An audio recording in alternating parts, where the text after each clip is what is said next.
श्री श्री बृहद भागवतामृतम प्रथम खंड सप्तम अध्याय। वो कहाँ है वो मधुसूदन था गया ना, फिर वो फोन आया था उसका लखनऊ से, तो बोले उसको ठीक वो मेरे उसमें साइन भी होने चाहिए थाने पर वाले के। तो क्या करना पता कब गया, अकेले गया वकील के साथ गया, अकेले गया तो वो उसी बात समझेगा वो पुलिस वाले हैं? हिंदी बोलता हो या पुलिस वाले अंग्रेजी नहीं समझते हैं, या पुलिस वाले अंग्रेजी नहीं समझते, बड़ा ऑफिसर नहीं समझते हैं?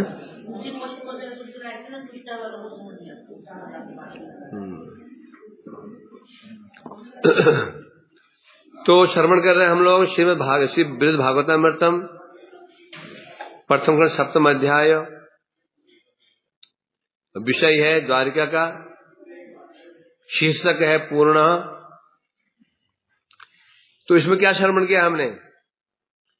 जैसे उद्धव जी ने कहा कृष्ण से कि सत्यभामा जी मान करके को भवन में चली गई हैं, मान क्यों हुआ?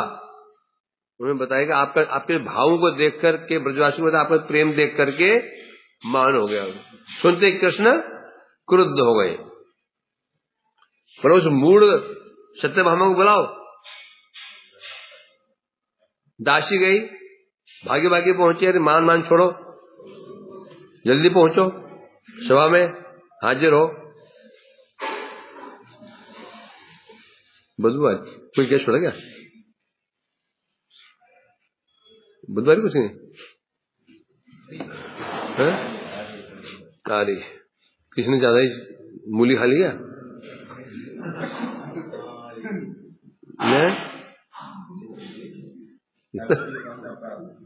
इतना जबरदस्त कब आया? किसने कैसा है?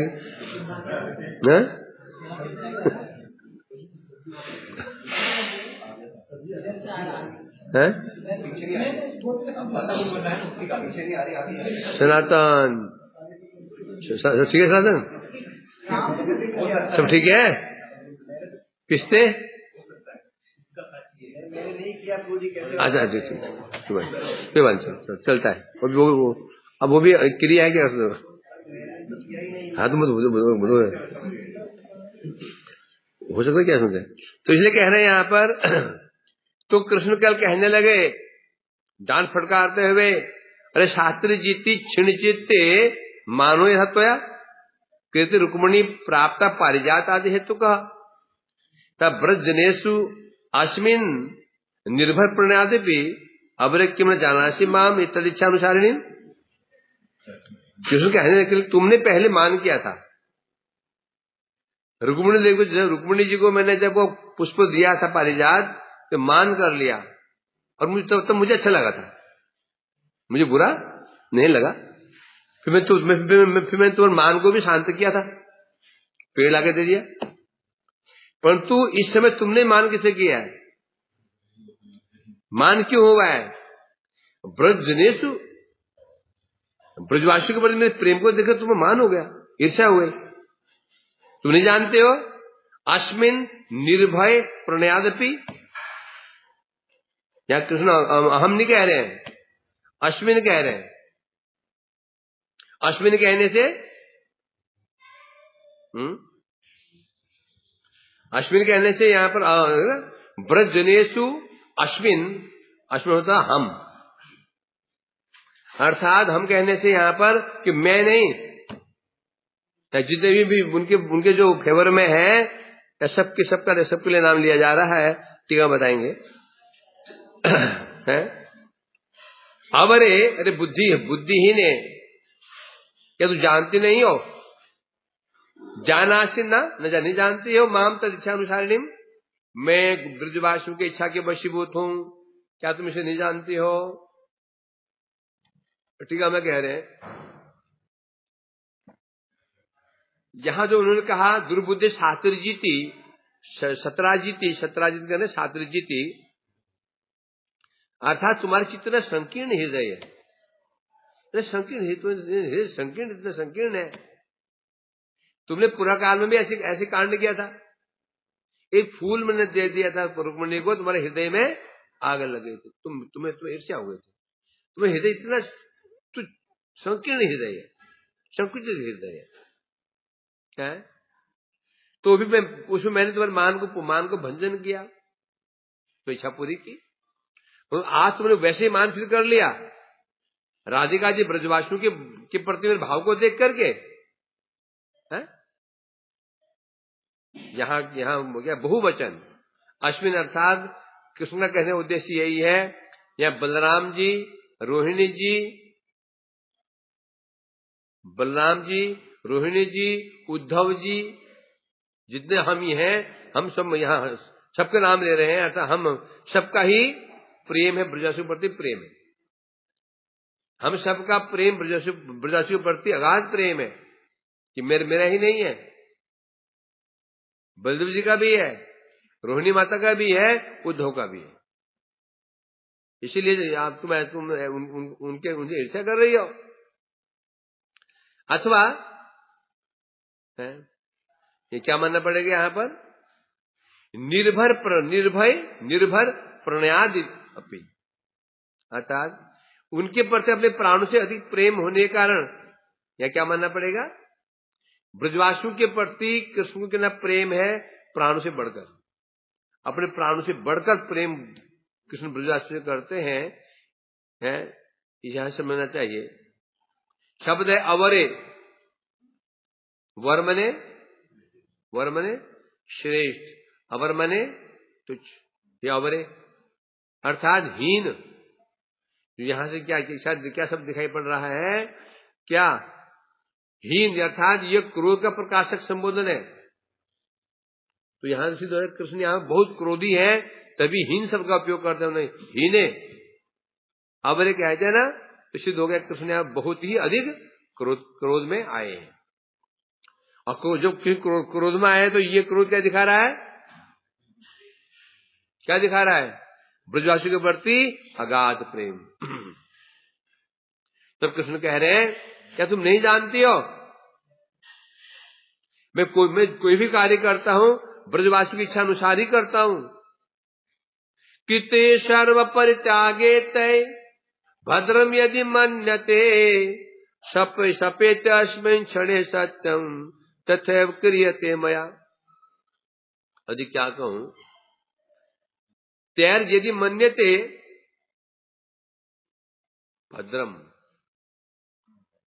सर्व परित्यागे, क्या बता रहे हैं, यदि मैं सब कुछ त्याग दूं, परित्याग कर दूं, इससे यदि ब्रजवासी इसको अपना मंगल समझते हो, यदि मैं अपना सब कुछ त्याग दूं और इसको ब्रजवासी अपना मंगल समझते हो, शपे ते मैं तुम्हारी शपथ खाता हूं, मैं तुम्हारी शपथ खाता हूं, अस्मिन् क्षणे इसी क्षण तथैव क्रियते मया। मुझे पता चल जाए ब्रजवासी, ये मैं अपना सब कुछ प्रत्याग कर दूं, मुझे पता चल जाए ब्रजवासी में प्रसन्न है, तो मैं इसी क्षण तथैव ऐसा ही करूंगा, अर्थात परित्याग कर दूंगा। और शपथ किसका है, ते तुम्हारी शपथ है मेरे को, अर्थात शपथ की सिखाई जाती है जो बहुत प्रिय होता है। तो सीधे यहां से कृष्ण को प्रिय अधिक प्रिय कौन है, सत्यभामा ही प्रिय। शपथ खाता है, मैं अपनी बच्ची की शपथ खाती हूँ, अब बच्ची की शपथ खाती हूँ, या पत्नी की शपथ खा बोलते ना लोग, शपथ उसी खाई, जो बहुत प्रिय होता है शपथ उसी खाई जाती है, तब लोग विश्वास करते हैं हाँ भाई ठीक है। तो यहां कह रहे हैं क्या, मैं सर्वदा ब्रजवासियों की इच्छा का पालन करता हूं। इस श्लोक में यही कहा जा रहा है, कृत श्लोक में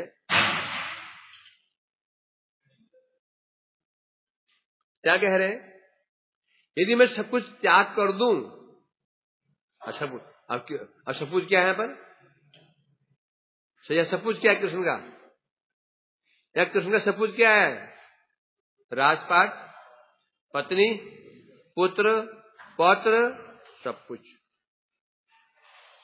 यदि मैं सब कुछ त्याग कर दूं, मेरे सब त्याग करने से ब्रजवासी इसमें प्रसन्न होते हो, मैं देर नहीं लगाऊंगा, अस्मिन् क्षणे, इसी क्षण में सब प्रत्याग कर दूंगा। कितनी बड़ी बात किसने कही है?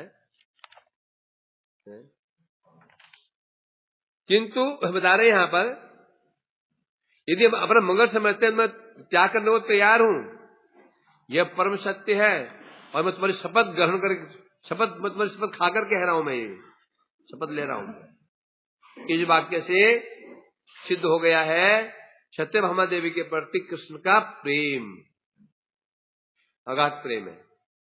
ये तो कहते रुक्मिणी शपथ क्यों नहीं लिए? बोलते मैं रुक्मिणी समझ लेता हूं, क्यों नहीं बोला उन्होंने? प्रेम अधिक वास्तव में सत्यभामा के प्रति है ना, क्योंकि व्यक्ति अपने परम प्रिय वस्तु की ही शपथ ग्रहण करता है, सबकी समझ नहीं लेता।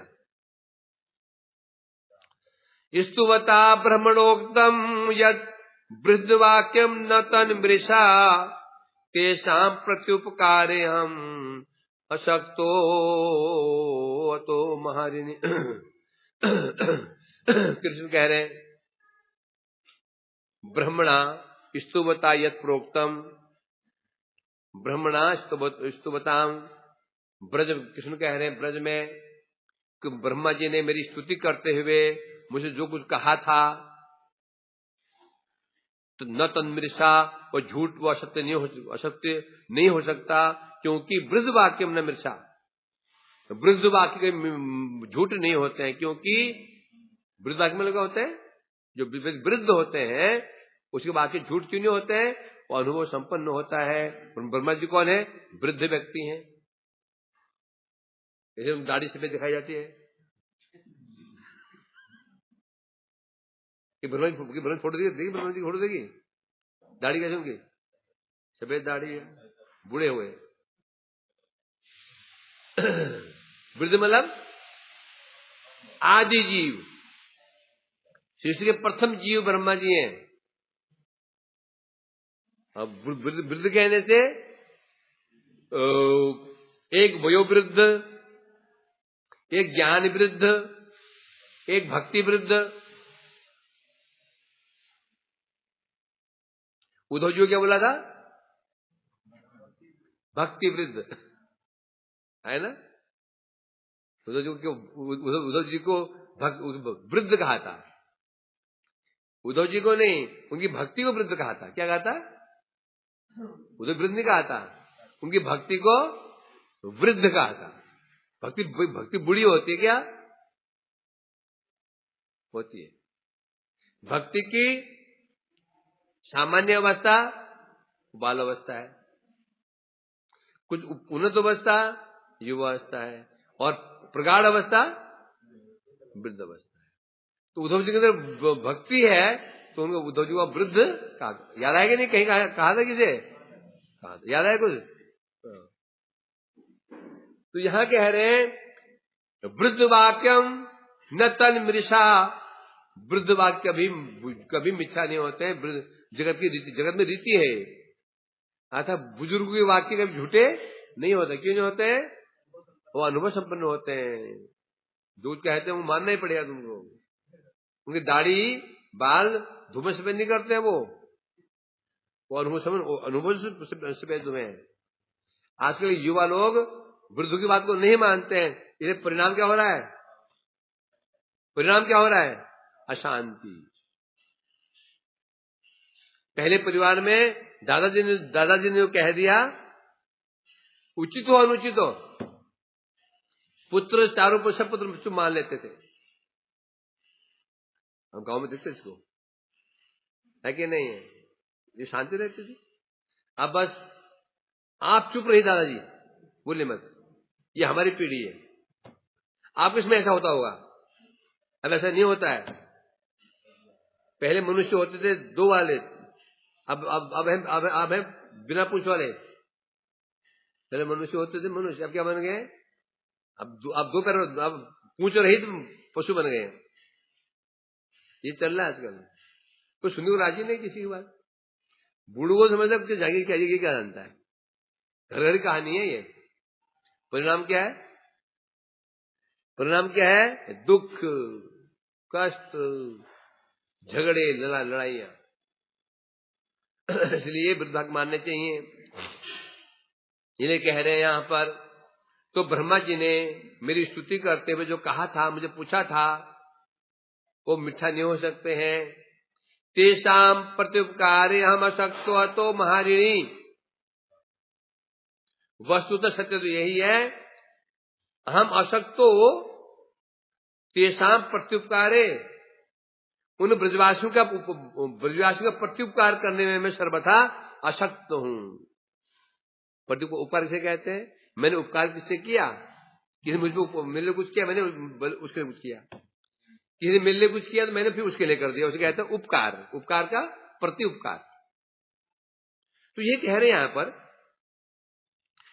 उनका जो ब्रजवासी उनका प्रत्युपकार करने में मैं अशक्त हूं, अतः उनका मैं महाऋणी हूं। ऋणी कौन व्यक्ति बनता है?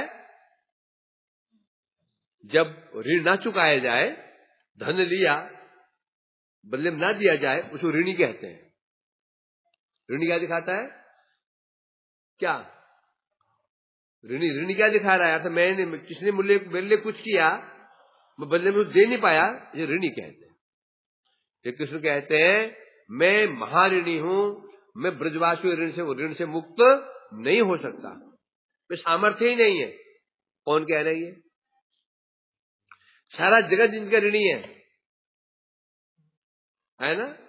देवर्ष, भूताप, बोलो, निर्नाम पितृनाम, नायम ऋणी किंको जो राजन, है ना? और वो भगवान कहते हैं मैं ऋणी हूं। किनके? ब्रजवासी ऋणी हूं। इसलिए ब्रह्मा जी ने भी ठीक कहा था, मैं कभी उनका ऋण उतार नहीं सकता। अब यहां टीका में कह रहे हैं मानो उद्धव जी ने कह दिया, यदि प्रभु आपके हृदय में उनके प्रति ऐसा भाव है, इतना प्रेम है, यदि आप उनको संतुष्ट दिखना चाहते हैं, तो ऐसा कार्य करो ना, उनके हित के लिए कुछ करो, उनके सुख के लिए कुछ करो। कुछ करते क्यों नहीं बैठे हुए हैं?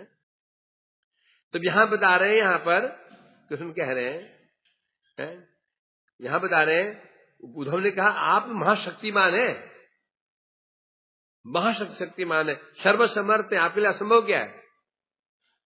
आप एक क्षण में चाहे तो ब्रजवासियों को संतुष्ट कर सकते हैं, उन्हें कष्ट दूर कर सकते हैं। तो अब चुपचाप क्यों बैठे हुए? जो समर्थ होते हुए भी आप एक तरफ तो अब उनके प्रति अपना इतना प्रेम जता रहे हैं, प्रेम जता रहे हैं, और आप समर्थ भी हैं, तो भी आप करते क्यों नहीं हो? कुछ चेष्टा करो। तब यहां कह रहे हैं, तो ब्रह्मा जी ने स्तव करते जो कहा था वो कभी झूठ नहीं हो सकता, क्योंकि उनके वचन प्रामाणिक है, वृद्ध वाक्य है, प्रामाणिक है। उद्धव ने कहा ब्रह्मा जी ने क्या कहा था आपसे?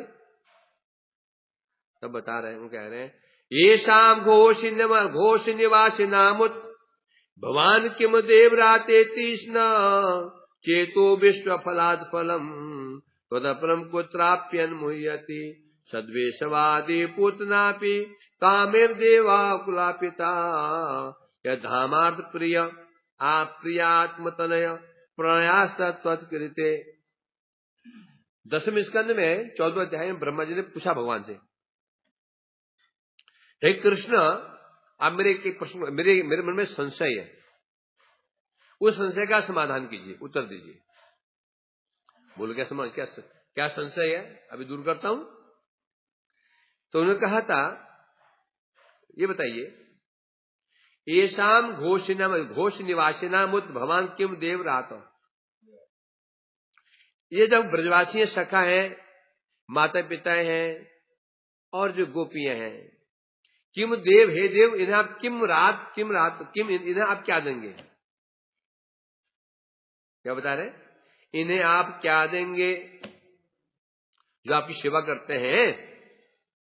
इन्होंने जो आपके लिए सब कुछ परित्याग कर दिया, आपको ही अपना सब कुछ मानते हैं, आपके लिए तन अर्पित है, मन अर्पित है, वाणी सब कुछ अर्पित है, शरीर अर्पित है, सब कुछ अर्पित है, इन्हें आप क्या देंगे? कृष्ण का देंगे? मैंने बहुत मेरे पास अभाव है देने को, बहुत कुछ है। तो उद्धव जी ने कहा आपको देने के लिए क्या है? पहले आप क्या देते हैं? जागृत सुख देते हैं, ये लेंगे नहीं। फिर आपके पास क्या है? स्वर्ग आदि सुख, उसे लेंगे नहीं। उसके ऊपर सिद्धि, ये लेंगे नहीं। मुक्ति, ये लेंगे नहीं। फिर आपको देने के लिए क्या बचा? क्या है? वैकुंठ वो देंगे, ये वो भी नहीं लेंगे। अब बताओ, आप क्या करेंगे? आप क्या देंगे इनको? नहीं देंगे तो आप इनके ऋणी हो जाएंगे। कृष्ण ने कहा एक काम करो ना, एक चीज है, क्या है? मैं, जैसे कहते हैं न चेतो विश्व फलात् फलम तदपरम कुत्रापि मुह्यति। मैं जानता हूं आपके पास देने के लिए सब फलों का भी मूल फल है अपने आप। अतः अपने आप को ही आप दे देते हैं, इससे बड़ा फल आपके पास क्या है? आप अपने आप को दे दें, ये सबसे बड़ा फल होता है आपका। इससे बड़ा फल आपका है नहीं है। आप अपने आप को दे रहे किसी को, ये बड़ा फल क्या हो सकता है ना? सपोज व्यक्ति कोई साहूकार से ऋण लिया, है कि ना? क्या बोलता हो? मैं आप मेरे को ले लो, बोलते ना, क्या करो? ले लो, नौकर बना लो। तो कह रहे आपके पास क्या फल है? अर्थात इसलिए कह रहे हैं परंतु, इसलिए कह रहे हैं यहां पर, हाँ, परंतु यदि किसी ने कहा मैं अपना को दे दूंगा उनको, फिर ब्रह्मा जी ने फिर इसमें एक युक्ति, एक संशय जोड़ दिया। सदवेश साध इव पुतना कैसी थी? सदवेश इव। पुतना ने सदवेश क्या था? माँ का वेश। पुतना के माँ की भांति माँ नहीं थी, वो केवल सदवेश धारण किया था, माँ का वेश धारण किया था। बाह्य रूप में, अंदर से तो परम कुटिल राक्षसी थी।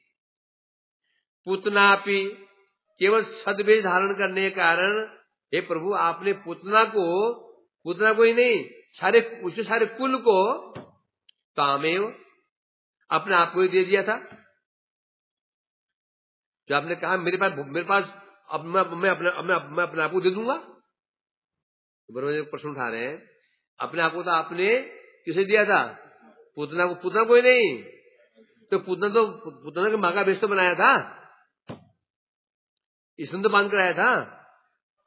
और असासुर बकासुर, इन्होंने क्या किया?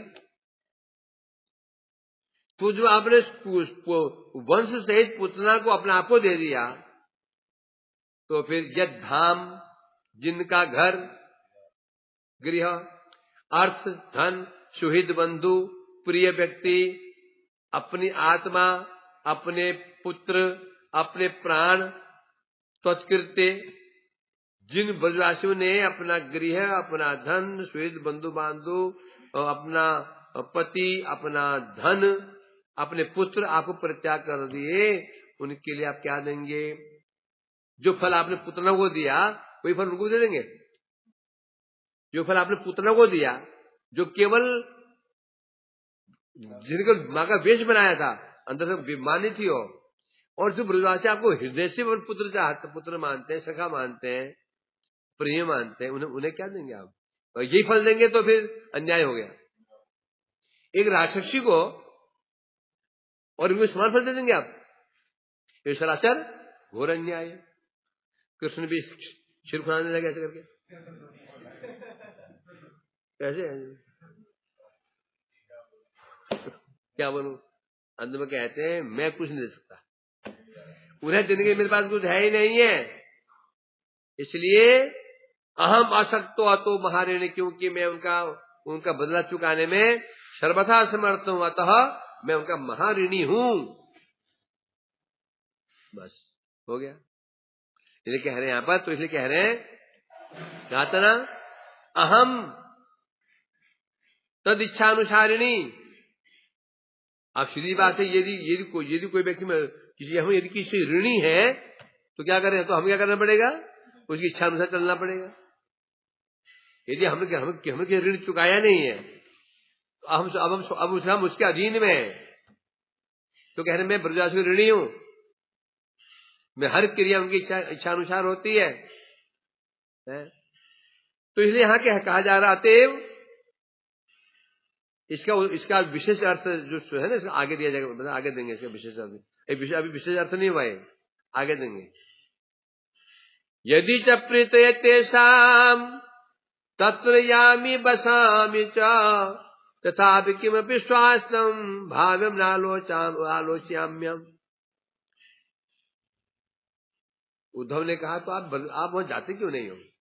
कृष्ण कह रहे हैं, तेषाम् प्रीतये च यदि अहम यामि बसामि च तत्र।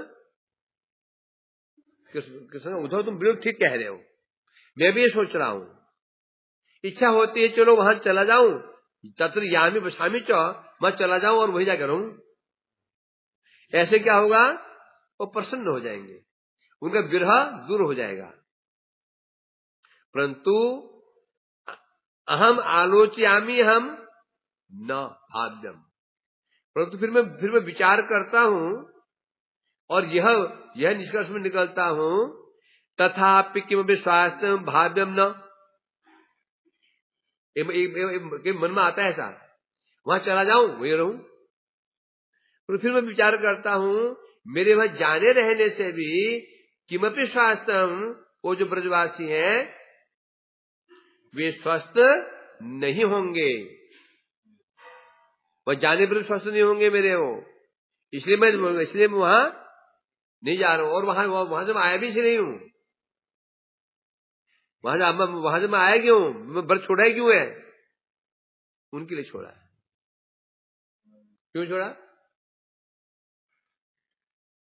क्योंकि जब वहां रहता हूं ब्रजवासी विशेष गोपियां हमेशा क्या क्या क्या रहती हैं, दर्शन करके वे हमेशा वो मूर्छित से रहती हैं, रोते रहती है। पास में रहता हूं, दूर रहता हूं तो तमाल वृक्ष को आलिंगन करके वो कभी उसे डांटती हैं, कभी गुस्सा करती हैं, कभी हंसती हैं। है ना, आकाश बादल आकाश में बादलों को देखकर मुस्कुराती है, कभी हंसती है, बातचीत करती है। मैं सामने आ जाता हूं तो मुझसे हो जाती है। प्रेम वैचित्यम अभी है, कृष्ण निष्कर्ष से अभी मूर्छाम, ये प्रेम वैचित्य भाव है। इन्हें कहने में क्या करूं बताओ, इसलिए बता रहे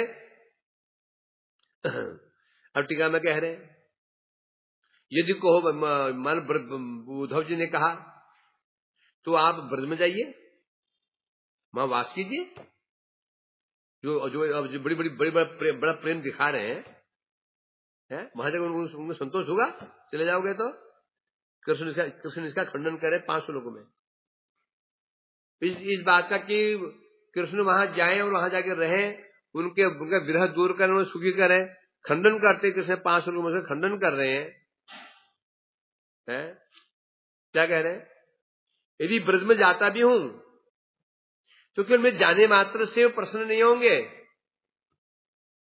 इसी आशंका से यदि वहां वास भी करूं तो भी उनको सुख की प्राप्ति नहीं होगी, बल्कि क्या होगा, मेरे वियोग से उत्पन्न दुख की निवृत्ति होगी या नहीं समझ नहीं पा रहा हूं। चला जाऊं मैं, जब मैं दर्शन करेंगे, ये प्राप्त कर लेंगे, तो उन्हें मेरे विरह से मुक्ति मिलेगी कि नहीं मिलेगी। आलोच्यामी, मैं विचार कर रहा हूं, समझ में नहीं आ रहा मेरे को ना, आलोच्यामी, मैं समझ नहीं पा रहा हूं। चला जाऊं ऐसा ना कहीं उल्टा ही ना हो जाए, क्योंकि जब मैं ब्रज में रहता हूं मेरे देख करके हमेशा वो प्रेम में मूर्छित रहती है। ऐसे क्यों कह रहे हैं, इस श्लोक में बताइएगा। मदीक्षणादेव विगाढ़ भावोदयेन लब्धा विकला विमोहम न देहि किंचन न तेन देहम विदुर्न चात्मान मोह की मन्नत। कृष्ण कह रहे हे उद्धव, अब सुनो वहां उनकी समस्या क्या है। समस्या ये है, मदीक्षणादेव विगाढ़ भावोदयेन, जैसे ही वे में दर्शन कर ब्रजवासी में दर्शन करते हैं, जैसे दर्शन करते हैं भाव विगाढ़ भाव, उनके हृदय में प्रगाढ़ भाव का उदय हो जाता है। उदय होता ही उदय हो जाता है और उससे क्या होता है, वे लब्धा विकला, कुछ भाव उदय होते हुए व्याकुल हो जाती हैं और मोहग्रस्त हो जाती हैं, मोहित हो जाती हैं। तो मोहित हो जाती हैं, न देहिकम न कि देहम, न उनको देह की सुध बुध रहती है न देह की सुध बुध रहती है। देह और दैहिक, न देह की सुध बुध रहती है मैं कौन हूं,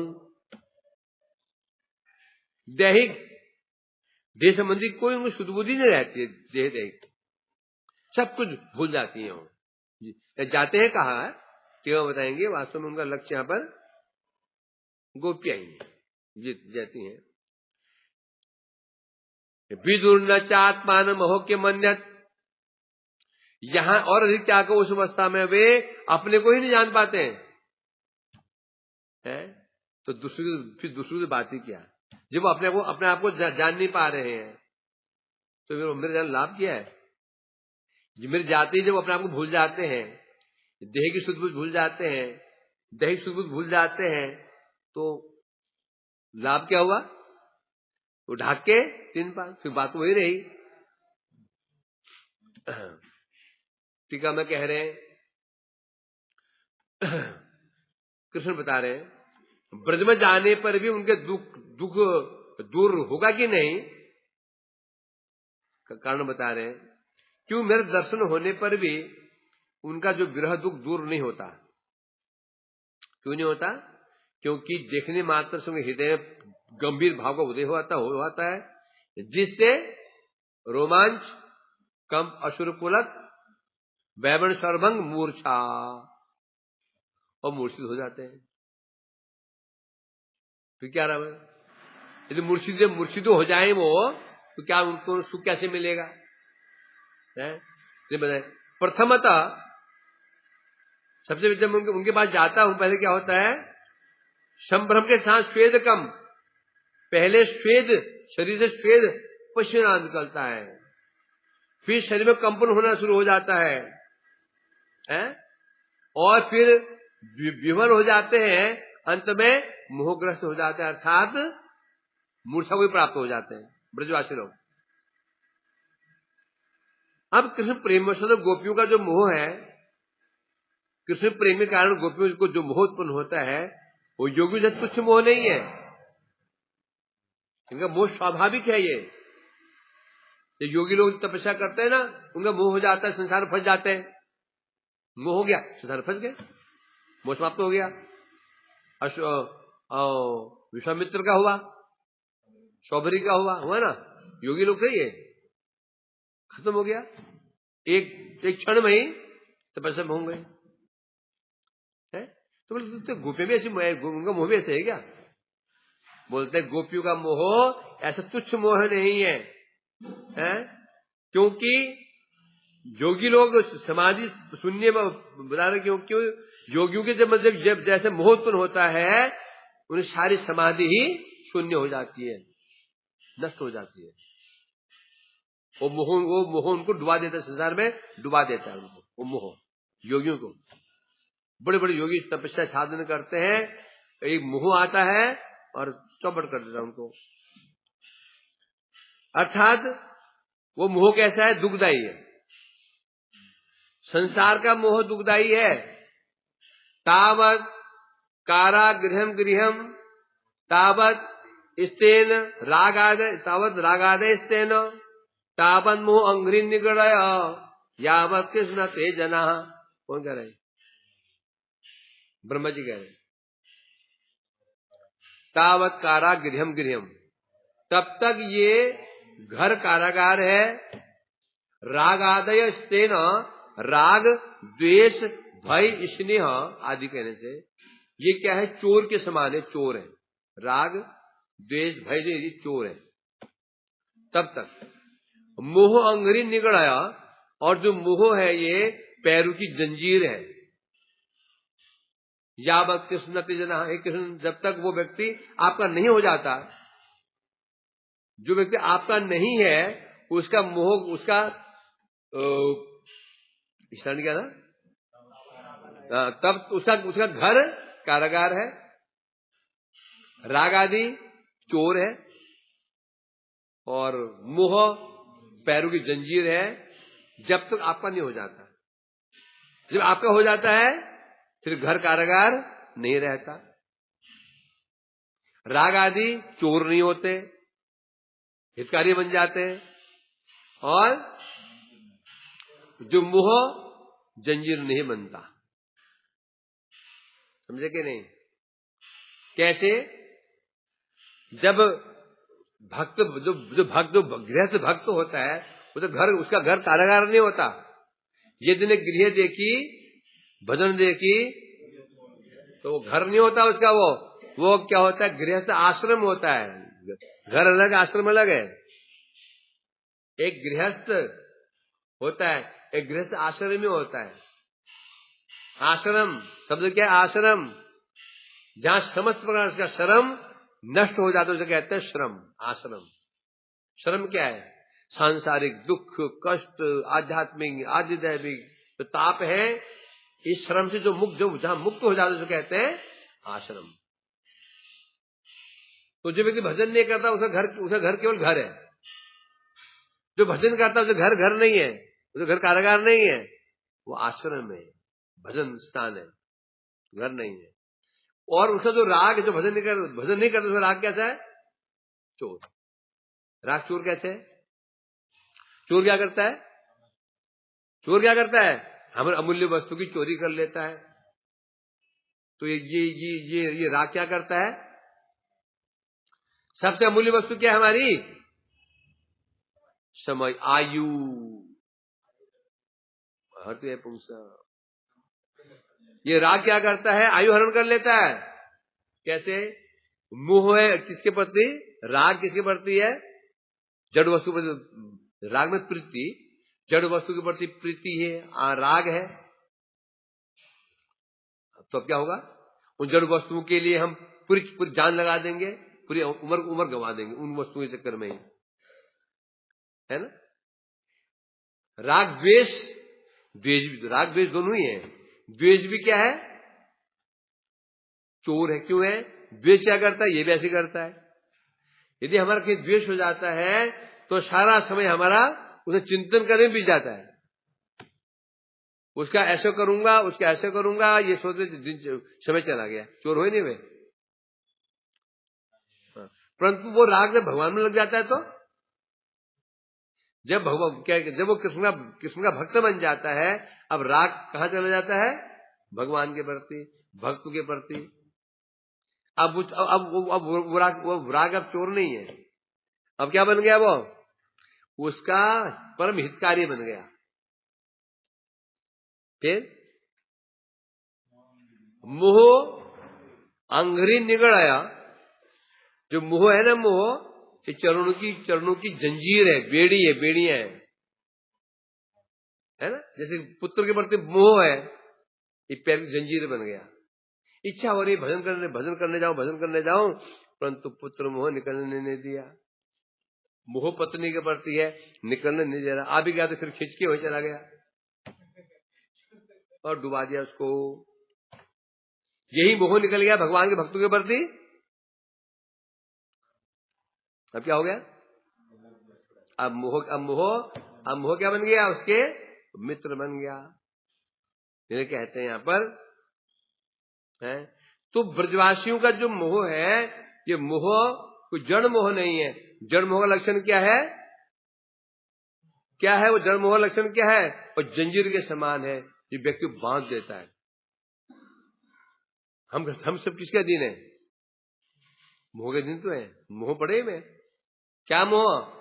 देह के प्रति मोह है कि नहीं? देह के प्रति मोह पड़ा हुआ है, देह में वस्तु में मोह लगा हुआ है। इसी चक्कर में हम लगे रहते हैं। इसी चक्कर में हमको कोई मित्र बन जाता है, कोई हमें शत्रु बन जाता है। ये जो देह में मोह है, इसी कारण को हमारे कोई शत्रु बन जाता, कोई मित्र। शत्रु मित्र संबंध किससे है? देह से। जो देह का हित करता है वो हमारा मित्र बन जाता है, अहित करता है शत्रु बन जाता है। बस खेल के ये। और जब देह के प्रति मोह है, आसक्ति है, तो हमारे शत्रु भी रहेंगे, मित्र भी रहेंगे। समशत्रौ च मित्रे च तुल्यमान पानयो, है ना गीता में, क्या बता रहे भगवान? भक्त कैसा होता है? समशत्रौ च मित्रे च, शत्रु मित्र समान, शत्रु उसके मित्र समान होते हैं। मान अपान तुल्य, जो भक्त होता है उसके लिए शत्रु मित्र समान, मान अपमान समान। ये इसको कैसे समझोगे? एक भक्त के लिए शत्रु मित्र समान कैसे हो गए विजय? एक भक्त के लिए शत्रु मित्र समान होते हैं, है? तो क्यों नहीं देखता?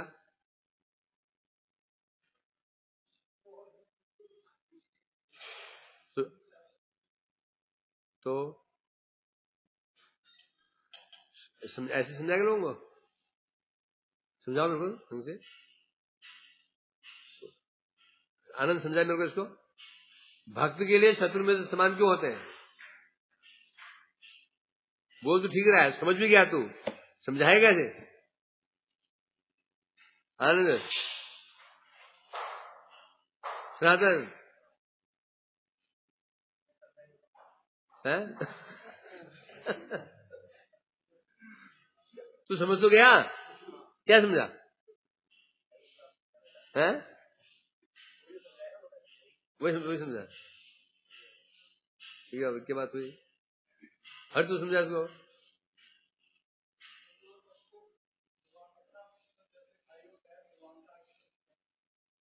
यहाँ भगवान का मतलब ही नहीं है। यहाँ पे, यहाँ तो केवल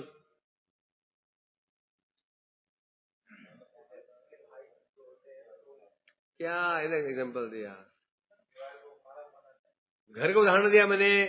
कोई भी घर के बाहर आ गया, तुम्हारे घर को लात मार रहा है, साले तू बदमाश है, तू काली को लूटी है, खुरदूरी है,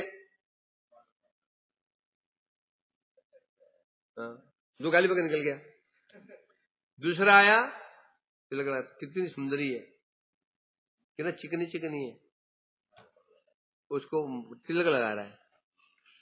अब दोनों में हमारा व्यवहार क्या रहेगा?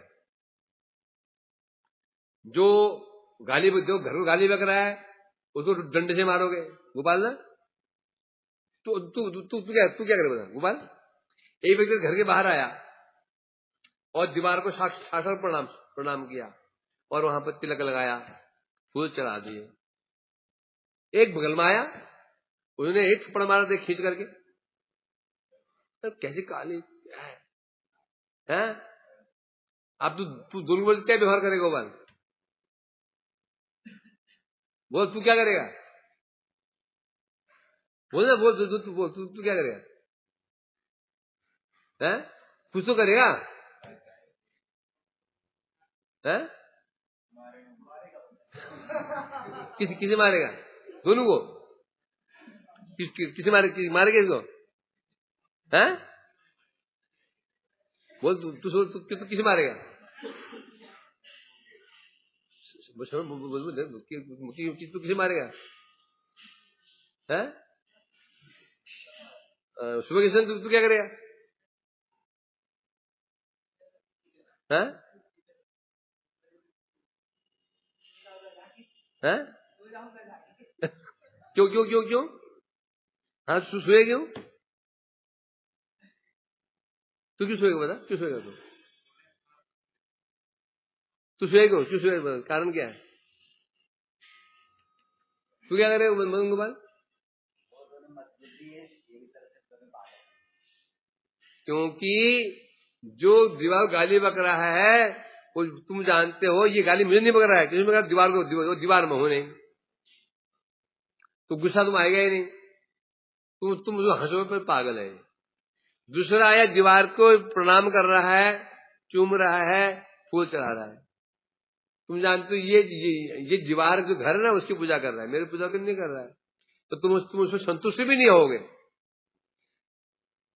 उसी प्रकार जब जिस हम समझ जाएंगे ये शरीर है, मैं शरीर नहीं हूं, ये तो मेरा घर एक है, बस रह रहा हूं इसमें। अब इस शरीर की जो निंदा करे और उसकी प्रशंसा करे, हम क्या समझेंगे? ये जो मैं अंदर बैठा हूं, ये गाली बक रहा है, ये व्यक्ति गाली मुझे नहीं बक रहा है, किसे बक रहा है? ये व्यक्ति देख क्या रहा है? शरीर देख रहा है। ए मोटू, ए मोटू, मोटू बोला, मोटू किसे बोल रहा हो? मोटू किसे बोल रहा है? ए पतलू, ए गैंडे, हाथी बोलते गाली बक रहे थे। अब अभी गाली किसे बक रहा है? वो देख क्या रहा है? वो शरीर को देख रहा है। अब जो भक्त होता जानता है मैं तो ना, तो हमें शरीर तो वही नहीं, ये गाली शरीर को बक रहा है, मैं शरीर नहीं हूं, आत्मा हूं। तो उस पर क्रुद्ध नहीं होगा, मतलब हंसेगा, पागल है।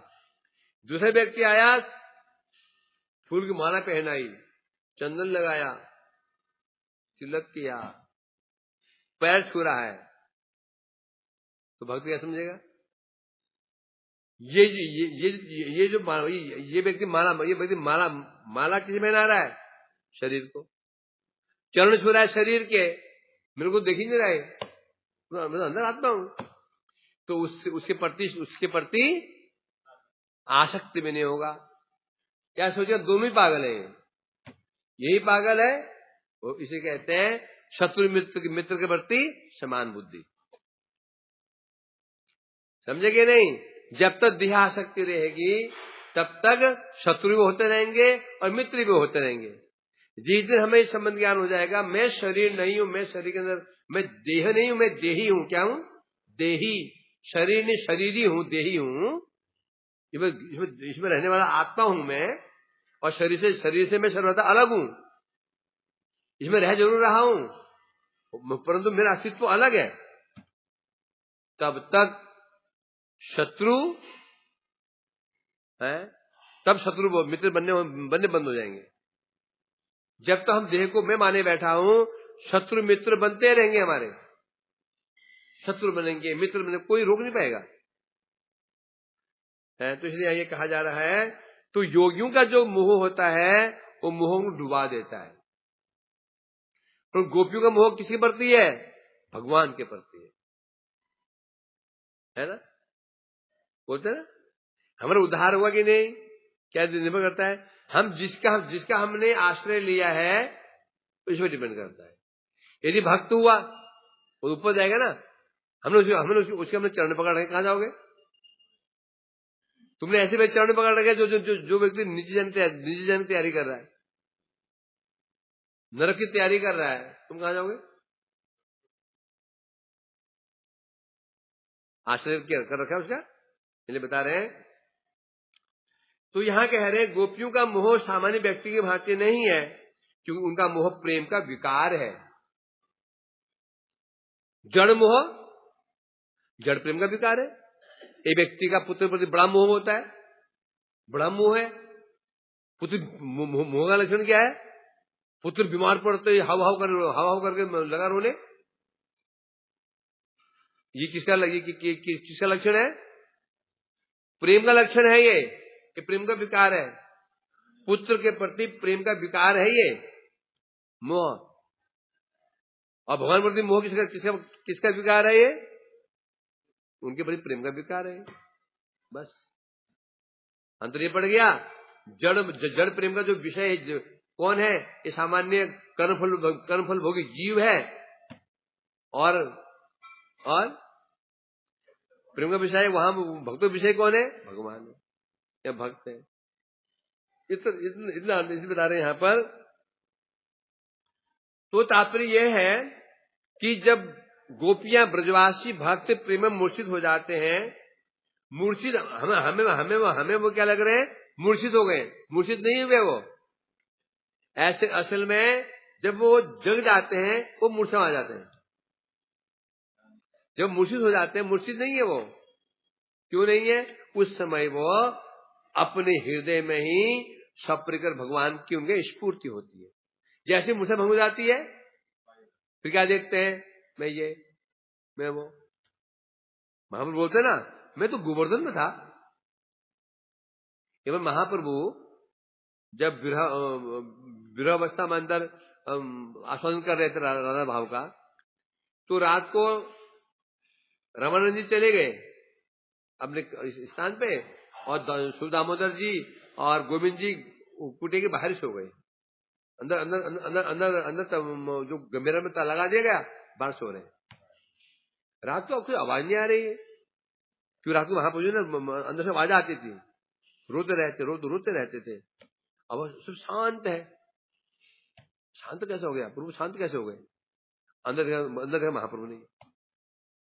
खोजबीन हुई होते होते होते होते जहां पर जगन्नाथ जी का जो है ना, जो उच्छिष्ट फेंकते हैं, कूड़ादान होता है, वहां पर प्रभु पड़े हुए।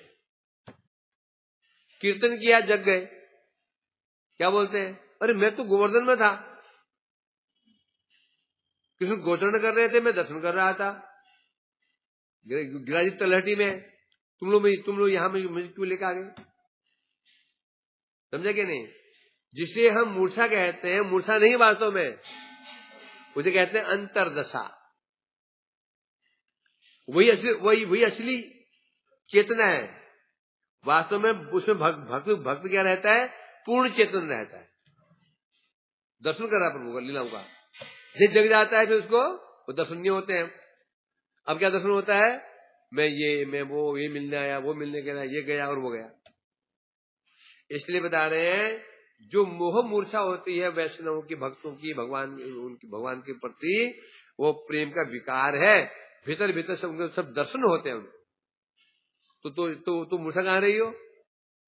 जैसे बाहर आते हैं फिर मूर्छित, वो उनको उनकी मूर्छा है, ये बता रहे हैं। अब यहां शब्द है ते न दे दैहिकम किंचन ते न देहम। अब ते शब्द ये सब ब्रजवासु के लिए भी है। सा तो ते वो बचन, यहां सब ब्रजवासु को लक्ष्य किया गया है। अथवा यहां पर गोपियों का नाम तो लिया नहीं है, स्त्री है, तुम नाम स्पष्ट नहीं करना चाहिए, इसलिए वहां पर ते शब्द का उपयोग केवल गोपियों को लक्ष्य कर सकते हैं।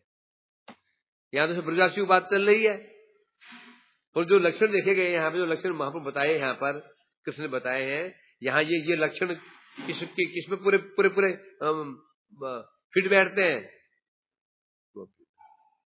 ब्रजवासी भी है, परंतु जैसे गोपी पूरे 100% ये लक्षण बैठते हैं, 100%। ये बता रहे हैं। यह दैहिक शब्द का अर्थ है देह संबंधी पति पुत्र आदि। अर्थात क्या होता है, ब्रजवासी क्या करते हैं? पति पुत्र को भूल जाते हैं और स्नान भोजन क्रियाओं को भूल जाते हैं। देह संबंधी क्रिया, देह संबंधी वस्तु होती है। देह संबंधी वस्तु क्रिया, देह संबंधी वस्तु क्या होते हैं? देह संबंधी दैहिक 3 प्रकार के, देह संबंधी वस्तु, देह संबंधी व्यक्ति, देह संबंधी स्थान, और एक देह संबंधी क्रिया। दैहिक वो क्या है? खाना पीना, सोना, स्नान करना है, संध्या वंदना करना, ये सब क्या हो गया? दैहिक क्रियाएं हैं। तो यहां बता रहे हैं ब्रजवासी लोग, और ब्रजवासी लोग दैहिक वस्तु को भूल ही जाते हैं, दैहिक क्रियाओं को भी भूल जाते हैं। खाना फिर खाया है कि पता ही नहीं है। सची माता रसोई बनाई थी और रख दिया अंदर, वो सोचा निमाया होता, आता कितना बढ़िया बढ़िया खाता, आनंद से खाता, घंटा दर घंटा, कई घंटे बीत गए ऐसे बैठे हुए, बहुत देर हो गई। भाव टूटा तो देखा सब बर्तन खाली पड़े हुए, वो थाला भूखा थाला खाली पड़ा हुआ है। तो भ्रमित हो गई, कैसे हो सकता है? क्या क्या क्या, क्या मेरा दिमाग कुछ घूम गया, या मैं बावरी हो गई हूँ कि बनाए भी यहाँ खाली बर्तन यहाँ रख दिए। रसोई में गए देखा, कि ना रसोई बनी हुई है, पतीले में चावल लगे हुए हैं, कढ़ाई में दाल लगी हुई है, तो रसोई तो बनी है। तो मैंने भोग लगाई भी मैंने। वो ऐसा लगता है कुत्ते बिल्ली आगे घुस कर चार जुट करके चले गए। वही सोचे बैठे महाप्रभु आगे खा के चले गए। इसलिए कहते हैं, वो कृष्ण ये कह रहे हैं, मैं चला भी जाऊं, मैं दर्शन करते ही उन्हें ना देह की सुख रहती है, दैहिक क्रियाओं की, दैहिक वस्तुओं की, तो जाने का लाभ क्या रहा? इसलिए कह रहे मैं इच्छा रहने पर मैं जाना नहीं चाहता हूं। वांछा कल्पतरुभ्यश्च कृपा सिन्धुभ्यो पावनेभ्यो वैष्णवेभ्यो नमः। हरे कृष्ण।